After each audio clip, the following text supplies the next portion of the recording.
Let's go to 1 Samuel chapter 3 in our Bibles. The first book of Samuel, chapter 3, reading from verse 1 to, I think, 10 or so. In those days, when the boy Samuel was serving the Lord under the direction of Eli, there were very few messages from the Lord, and visions from him were quite rare. One night, Eli, who was now almost blind, was sleeping in his own room. Samuel was sleeping in the sanctuary, where the sacred covenant box was. Before dawn, while the lamp was still burning, the Lord called Samuel. He answered, "Yes, sir," and ran to Eli and said, "You called me, and here I am." But Eli answered, "I didn't call you. Go back to bed." So Samuel went back to bed. The Lord called Samuel again. The boy did not know that it was the Lord, because the Lord had never spoken to him before. So he got up, went to Eli, and said, "You called me, and here I am." But Eli answered, "My son, I didn't call you. Go back to bed." The Lord called Samuel a third time. He got up and went to Eli and said, "You called me, and here I am." Then Eli realized that it was the Lord who was calling the boy. So he said to him, "Go back to the Lord. Go back to bed. And if he calls you again, saying, 'Speak, Lord, your servant is listening.'" So Samuel went back to bed. The Lord came and stood there and called as he had before, "Samuel, Samuel." Samuel answered, "Speak, your servant is listening." This is the word of the Lord. Thanks be to God. Ms. Grant, if you can bring up the PowerPoint. Okay. The chapter in our book today, in God is Closer Than You Think, is called A Beautiful Mind. And that person that you can see on the screen, actually you can go on to the next slide. Thanks, John. That person you can see on the screen is John Nash. I don't know if you've ever seen the movie A Beautiful Mind. It's quite a powerful movie. It's a life story of John Nash, who won a Nobel Prize for economics. But he was a brilliant mathematician and statistician. The problem with him was that he had a mental illness. He developed this mental illness while he was at university, and he saw people that weren't there. And he had no way of telling if they were real or if they weren't. And these people would speak to him, and so, you know how we laugh about it, we say we're paranoid or whatever. You know, the government is watching me, or the Russians are spying on me. Well, John Nash genuinely had that mental difficulty, and so he had delusions of grandeur. He had great fear because he believed that he was being chased by people. And in those days, not that long ago, in those days you couldn't just go to the doctor and get medicine. Nowadays that is treated quite easily, I believe. But in those days there was nothing he could do about it, and so he found himself eventually in hospital.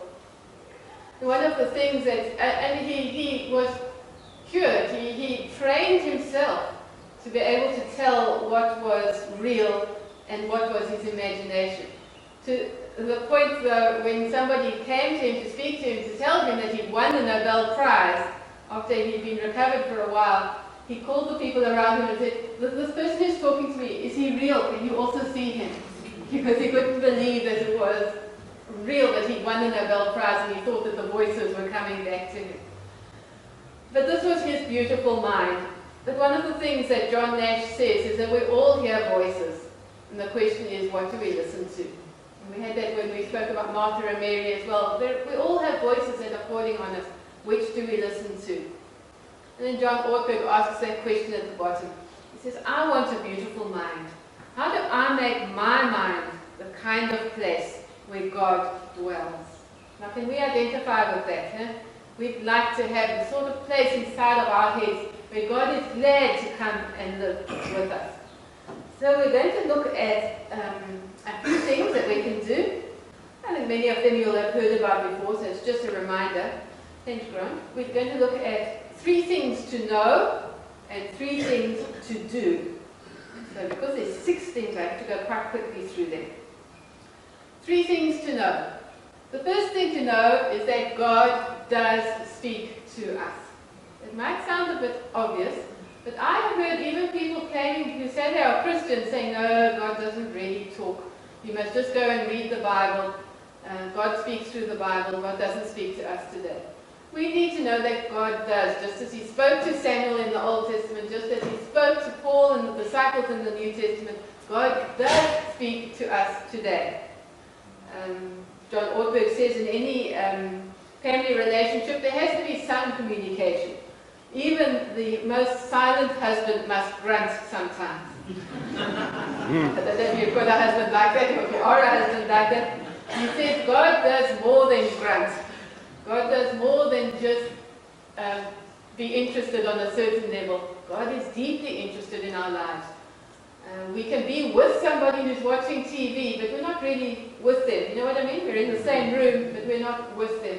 We can be in a hospital room with somebody who's very ill and not really conscious. We're with them, but we're not really with them. God's desire is to be with us in a real way. And because he's God, and because he's infinite, he doesn't need to wait for us to meet him in the flesh. He can put his thoughts into our minds anytime, anywhere.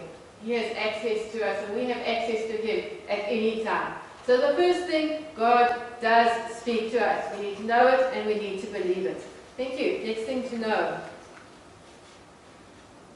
I can't control his speaking.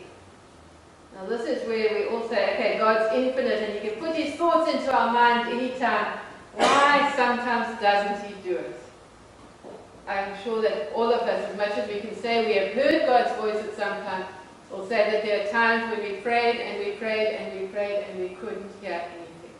And John Ortberg says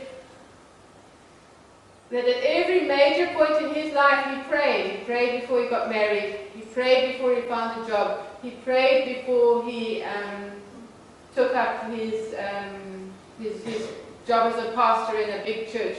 And none of those times did he actually hear God say, go and do it. You know, in those times when he said, Lord, please send me an SMS. You know, send me an SMS, whatever it is. Send me a letter. Whatever, I'll go and do it, but I just want to be sure it's you, Lord. The reality is God doesn't always tell us. And John Ortberg says sometimes, you know, with your own children, you also don't always tell them. Because sometimes you actually want them to learn to do things by themselves, to grow up and to be independent. And perhaps with God, the same thing. He will tell us when it's really, really critical. But other times, he's going to say, you do what's right. You know what's right, you go and do it. But it can be difficult for us. So a second thing is God does speak, but we can't control it. We can't say, Lord, I'm going to do these 6 things and you will speak to me. It doesn't work that way.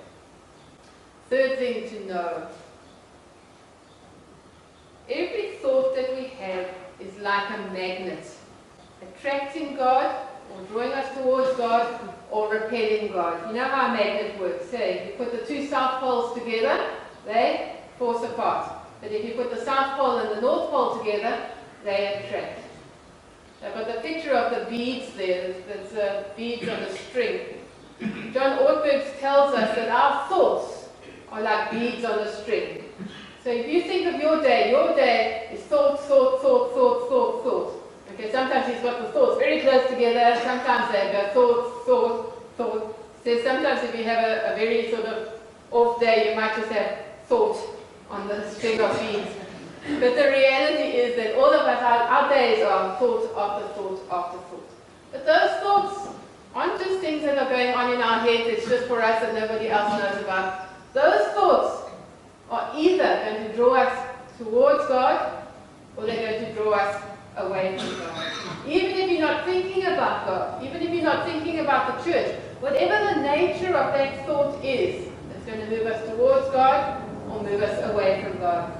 And so when we are jealous, when we look at somebody who has done well and we just feel resentful, what does that do? It moves us away from God. When we are able to be generous in our thinking, when we are able to be kind in our thinking, and this requires control of our thoughts, control of our thoughts all the time, because those thoughts are going to make a difference. Apparently, they did an experiment. John Ortberg has doctorate in clinical psychology, so he's really quite clued up on this. they did an experiment where they took a group of people and they said 5 times, I'm so glad I'm not. And they measured their level of happiness before and their level of happiness afterwards. When they said, I'm so glad I'm not, afterwards they felt happier because they had convinced themselves they were in a good situation. They took a different group of people and they said 5 times, I wish I was. And afterwards they felt discontented and unhappy. Such simple thoughts, and yet it had changed their frame of mind. And so the Bible tells us, take every thought captive. That's quite a thing. Every thought captive. Because every single thing we think either draws us towards God or away from God. Okay, so those are 3 things to know. God does speak to us. We can't control it. Every thought we have draws us to God or away from God. Now we're going to look at 3 things to do. 3 things that we can do to open channels. The more we say yes to God, the better we hear God. That makes sense, no? When we believe that God is speaking to us and we act on it and we see how it works out, we then have a sense, okay, that was God's voice. I acted on it and this is what happened. And so the more that we do it, the more that we are obedient, the more we will get to know Him, the more our minds will be receptive to Him. And obviously the opposite. So every time we say no, it gets more difficult to hear God. John Ortberg tells the story of traveling on an aeroplane. So that's what the picture is there, the aeroplane seats. And he likes to travel on the aisle seat. And so he sat down in the aisle seat, and the passenger in the middle was an elderly man, maybe in his 80s or so. And he leaned over to John Ortberg and he said, I hope I'm not going to be a big nuisance in this flight, but I'm going to be up and down quite a lot because I've just got this condition, I need to go to the bathroom quite often. And John Ortberg thought, gosh, how embarrassing it must be for this man to have to say that and to have to know that this is going to happen on the flight. And they chatted a little bit more, and the man said, yeah, my wife is sitting just in front of me in the middle seat in the row in front. You know what happens when you book in late at an aeroplane, they put up the side seats and then the rest of you get put down the middle. And yeah, so we can't actually sit together on the plane. So you know what's going through John Ortberg's mind now. I really like sitting in the aisle seat. I really need a bit of space to myself. But what I ought to do is offer to swap seats with the wife. And he did it. And he says he felt so good afterwards, and he knew that he had said yes to God, and it just gave a little bit of joy in his soul. You know what I mean? It was a little thing. He says he had to struggle with it. He knows there's Christians way better than him that wouldn't have even worried and had just done it. But for him it was a little struggle, and he said yes to God in that situation. You see what I'm saying? It's small things. Eh? It's not like life things, like should I get married or should I do this? Everyday things. God is going to be guiding us, saying do this, do that. Let's say yes to God in those situations. And as we say yes in the small situations, it'll be easier to say yes in the bigger situations. Okay, so first thing we have to do is say yes to God. Next one, thank you, Grant. And that is the fire escape picture. Stop trying to escape from ourselves. Stop trying to escape from ourselves. Another one of these psychology experiments that they did, I've read about them as well, where they give the participants a pager or something. And you carry this pager around during the day, and the pager will go off at set times. And when that pager goes off, what you have to do is write down how you're feeling at that exact time. And so they can discover, and I think they must say what you were doing. So if you're at the shops or whatever. What came out of this experiment is that by and large, when people were spending time by themselves in quiet, they were feeling discontented and unhappy. And so they followed this through and discussed it with people and found that when people were by themselves, their minds tended to drift to all the things they were worrying about and all the things that were stressing them. And so they would sit and think about them and stew on them and become unhappy.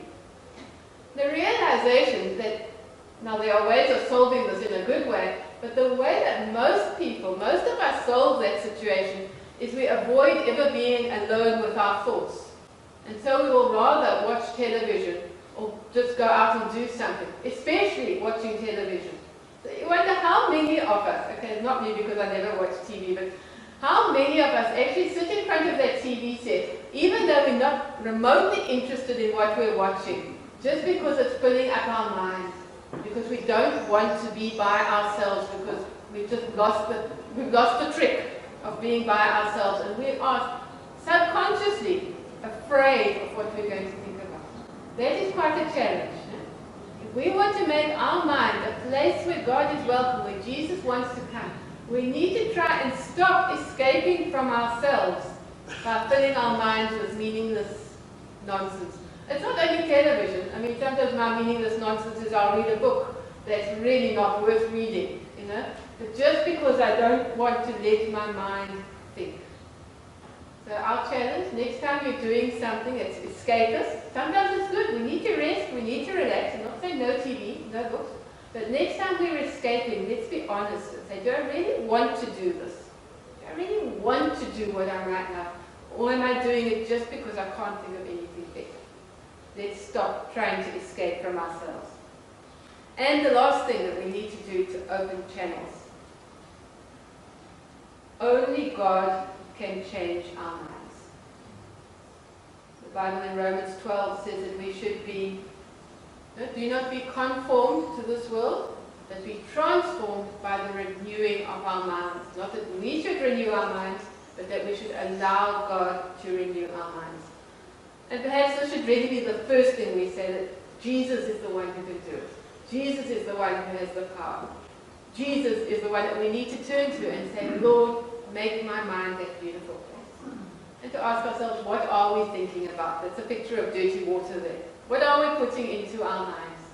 John Ortberg tells us it's easy to have a bad mindset. You just think jealous thoughts, just think lustful thoughts, just think all those rubbishy thoughts. You'll have an ugly mind. It's easy. He says it's easy to have a lukewarm, semi-okay mind. Think rubbish thoughts and then come to church sometimes. Watch the rubbish stuff on TV and read your Bible a little bit, but don't think about it. He says it's easy to have a lukewarm mind. But if we want to have a beautiful mind, let's focus on the things of God. Let's make sure our thoughts are positive going towards Him. Let's be submitted to Jesus. So do we want a beautiful mind, each of us? Yes, I'm sure. Let's remember those things. Let's do those things. Let's, what was the first step we need to do? Say yes to God. Don't escape from ourselves. Allow God to change our minds. Amen.